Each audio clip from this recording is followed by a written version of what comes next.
and thank you for joining us for this week's Northwest Newsweek. I'm Riley McManus.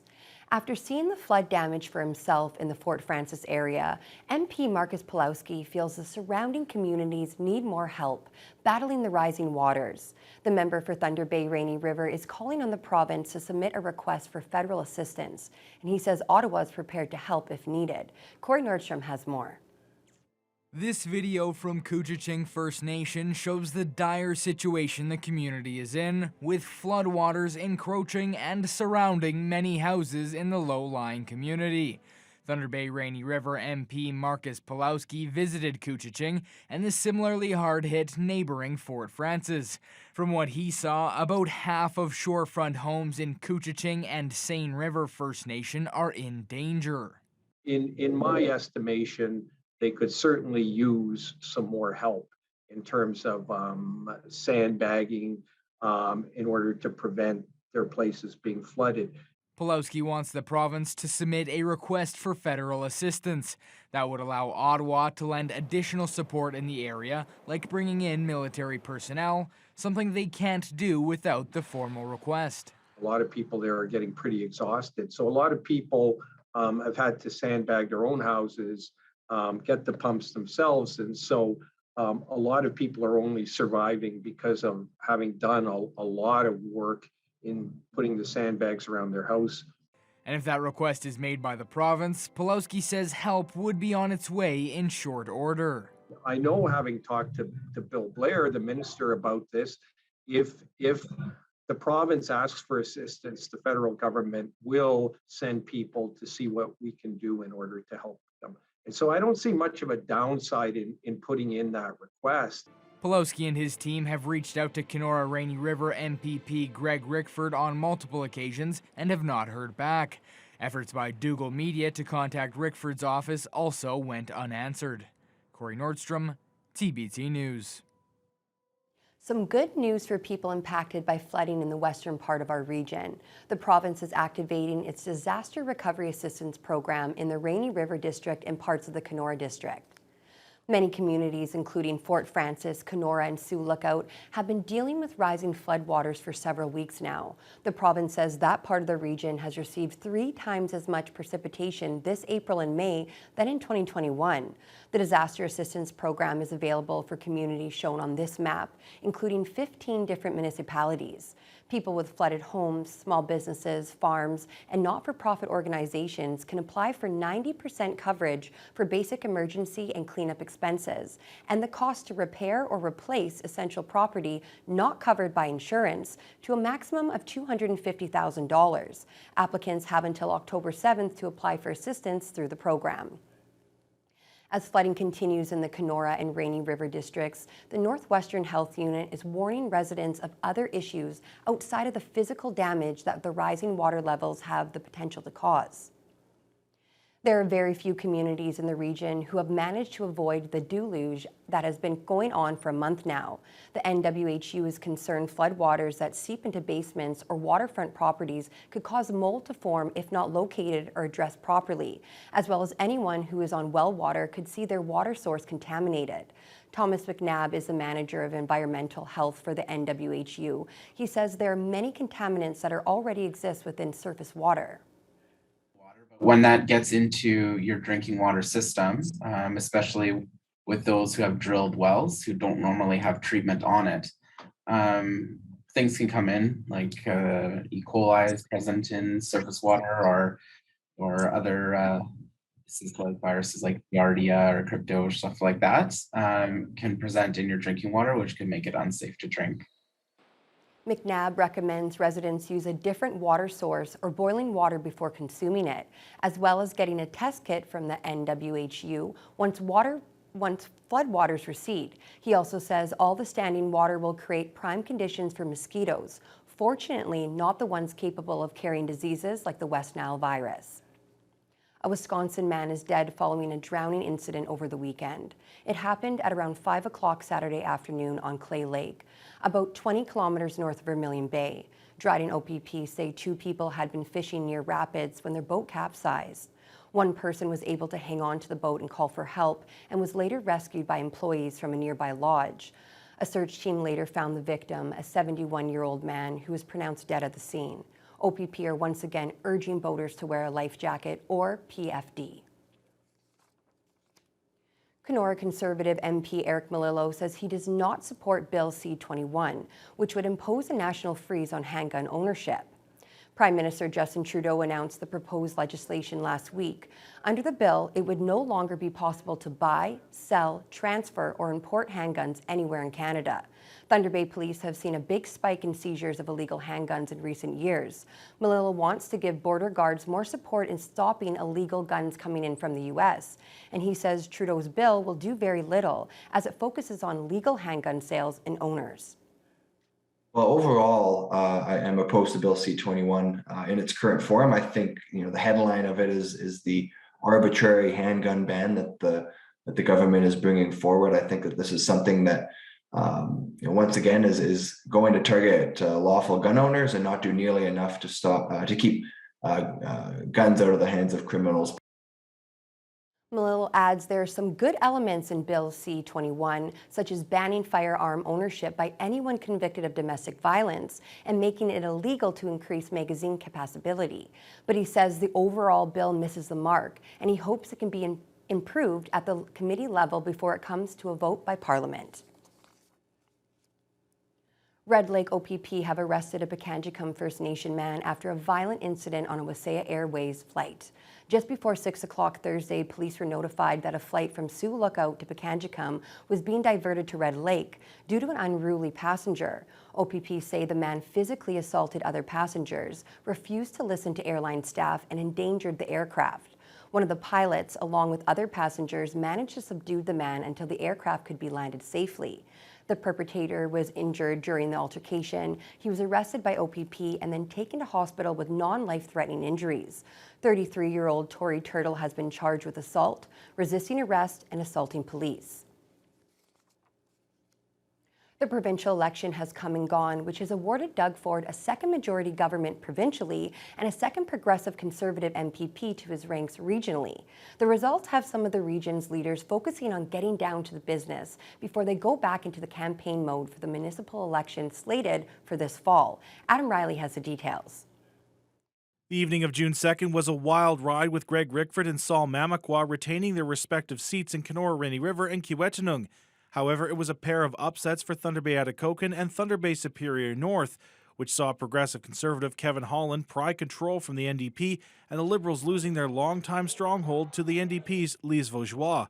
This leaves Northwestern Ontario with the 50-50 split between government and opposition representation. Nipigon Mayor Richard Harvey believes the election outcome gives a very good mix for the region, especially in Thunder Bay Atikokan and Thunder Bay Superior North. Kevin is somebody who comes from the municipal sector, so that certainly gives us a lot of connection in there for municipal leaders. He understands, so he will be able to really advocate for us in that way.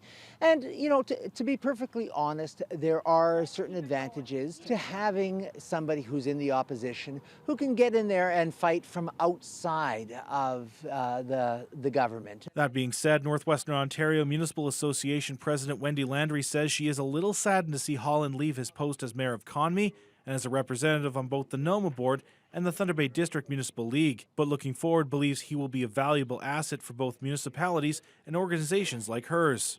It's definitely good to see that we can have someone in this area representing us. Greg Rickford can't cover it all, and the demands and the questions and the contacts and the asks of him was spreading out further than his riding, and so I think this is a help for him too, as well as to the government and to us. Definitely having that extra voice in Queen's Park is definitely an asset, especially someone who knows the stuff so much as Kevin does. Rick Dumas is Marathon's mayor and the president of the Thunder Bay District Municipal League.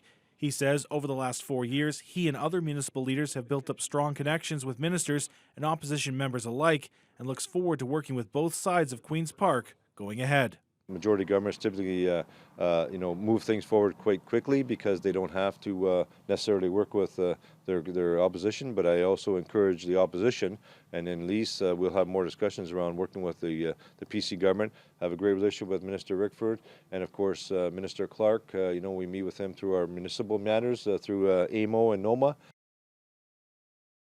And when we come back, an update and reaction to the purchase of the bridge that connects Fort Frances to International Falls.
A historic purchase made last month of the toll bridge which connects Canada and the United States in Fort Frances is being seen as a positive development.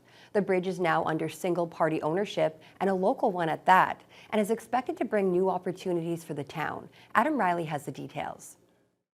It's been 3 weeks since the ribbon was cut, celebrating the new ownership of the bridge that links Fort Frances to the northern Minnesota city of International Falls. Mayor June Call says the partnership between the Rainy River First Nations and the BMI Group in their joint acquisition of the bridge is good news for her community, as it will provide some stability for cross-border traffic. I'm comforted knowing that it's a local group that owns it, a local corporation that owns the bridge now. There's something about local communications working out a lot better with people who are close to you and who have an invested reason for wanting the bridge in the first place. Call is also confident this could lead to work progressing on a proposal for a gateway that will greet those entering Canada off of the Ajagan Bridge. That project was first discussed by Council in 2020 and is geared towards convincing travelers to spend more time in the community rather than just passing through to their destination. Ajagan owns the mill property around Fort Frances here now, and so they've got some plans already. They've got some ideas as to what they're going to do with the property. Now with the mill being demolished, especially some of the buildings right at the bridge, that will create a whole new possibility for a much more beautiful and attractive looking gateway into Fort Frances. Rainy River First Nations Chief Robin McGuinness agrees, noting he and the partnership are aware of the gateway plans and intends to collaborate with the town. He says when the mill was still standing but not operating, it gave the impression to visitors that they weren't entering a first world country. There is a plan, and we plan on working with Fort Frances along with our partners to how best to create that gateway coming into Canada from Minnesota. And with that is a lot of opportunity. There's a lot of opportunity. There's a lot of space there. So there's a lot of opportunity for future growth and economic development that there's plans in the making for. A 3-day summit organized by the Sioux Lookout First Nations Health Authority was held this week in Thunder Bay. It focused on helping Indigenous communities in the region take control of their health care and design a system that meets their unique needs. Vasilios Bellis reports.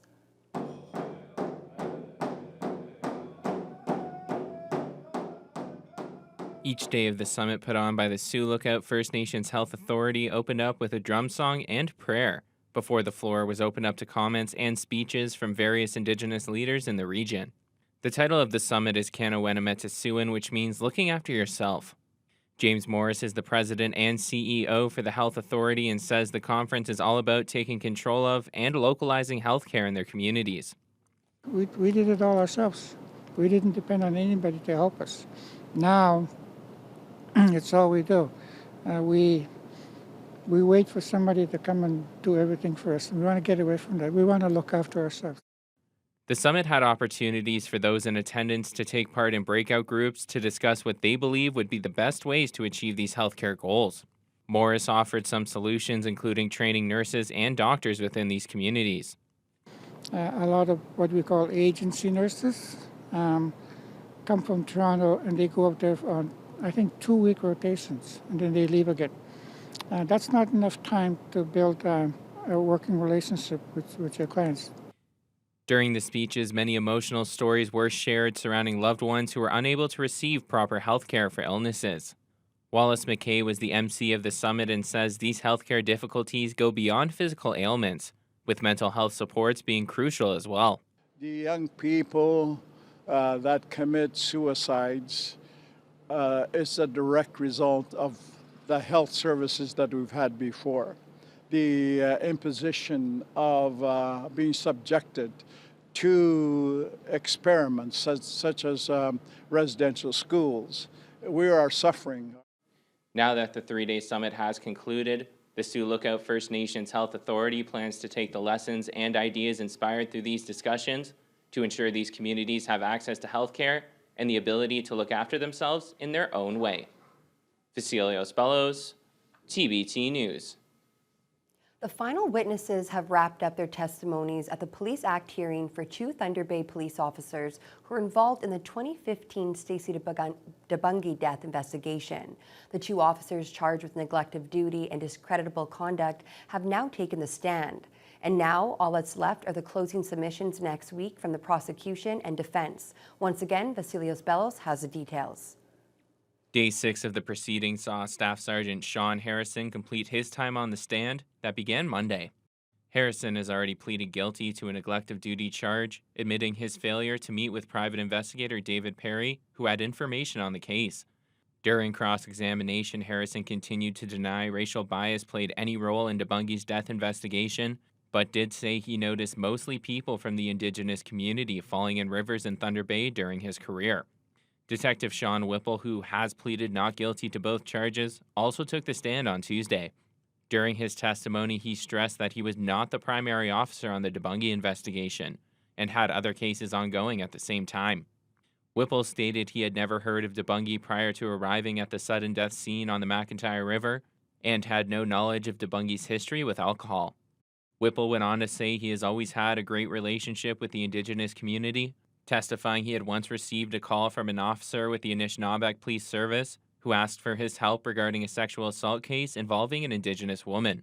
The prosecution did question Whipple about whether he took part in any multicultural training in his career, with him stating he had in either 2014 or 2015, but he also admitted that more recent opportunities had to be canceled because of his workload. Now that all witnesses have been called and testified, the hearing has been adjourned until Thursday of next week. It will take place at the Victoria Inn and feature the closing submissions from both the prosecution and defense teams. Vasilios Bellows, TBT News. Coming up after the break, Marathon gets into the spirit of pride.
June is Pride Month, with events planned or already underway in many communities across the Northwest, each of varying size.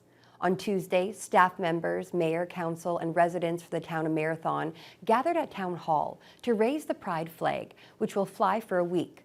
Mayor Dumas says that this marks the third time the flag has been raised as a result of residents stepping forward and asking the town to participate in Pride events, as there is no Pride organization in Marathon as of yet. He adds the flag only being up for a week is due to a bylaw, which is expected to be changed following the fall municipal election. It's just not fair for this council to make a decision that could affect future councils. So that's why we said, let's bring it back after the election and let the new council, whether it's us or new members of council, that are going to make that decision. And I think it's a very straightforward decision. It's just a matter of changing the bylaws. So it's just a process that we encourage you to come forward with in the new year.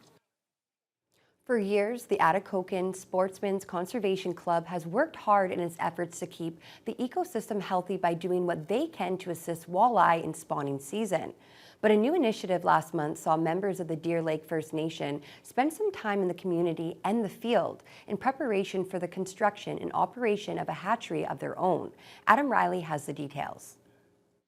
Mother Nature has a tough time with it because probably somewhere between 2 and 10% of the eggs that ever get laid with, or hatched or laid with a walleye ever hatch. With that information in hand, Atikokan Sportsmen's Conservation Club President Dennis Fredrickson says it's the club's job to hatch eggs, and it's a job statistically they do very well. That jar right there has an 83% hatch rate.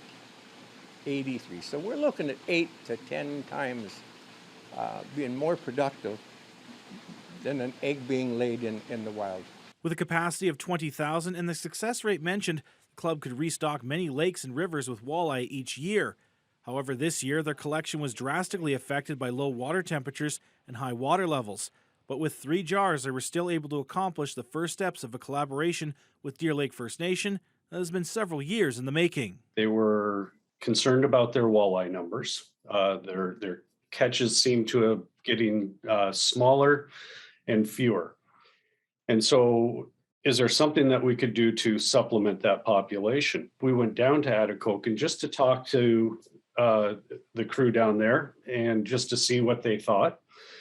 And the relationship just fit. As part of the collaboration, community members spent several weeks working alongside Fredrickson and other club members, learning the process, including Benjamin Beaver, who as an angler has seen the decline in walleye firsthand and is hoping others from his community and the region will take an interest. Anybody can do it, even if anyone participates, they will have that privilege to learn from these guys here.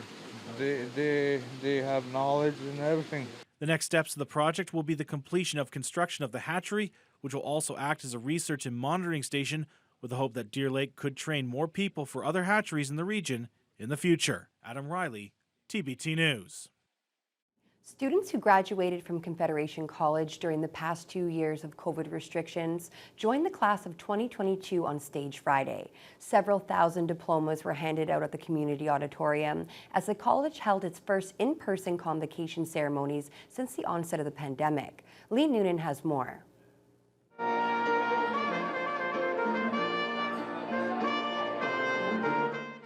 Confederation College opened up the convocation to all students whose graduations were moved online because of the pandemic.